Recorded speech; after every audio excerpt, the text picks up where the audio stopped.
চট্টগ্রামের পতেঙ্গায় পুকুরে লরি পড়ে যাওয়ার ঘটনার জেলা মেডিকেল কলেজ হাসপাতালে চিকিৎসাধীন অবস্থায় মোসাম্মদ তাসপিয়া নামে আরও একজনের মৃত্যু হয়েছে। এ নিয়ে মৃতের সংখ্যা দাঁড়ালো ৩ জনে।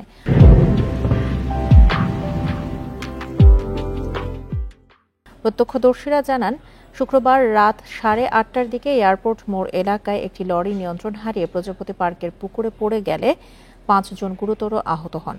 পরে তাদের চট্টগ্রাম মেডিকেল কলেজ হাসপাতালে ভর্তি করা হয়। সেখানে চিকিৎসাধীন অবস্থায় মারা যান আসাদুজ্জামান সানি ও নুসরাত নামে ২ জন। পরে শনিবার দুপুরে আইসিইউতে চিকিৎসাধীন থাকা তাসপিয়াও মারা যান। হতাহতরা সকলেই পথচারী।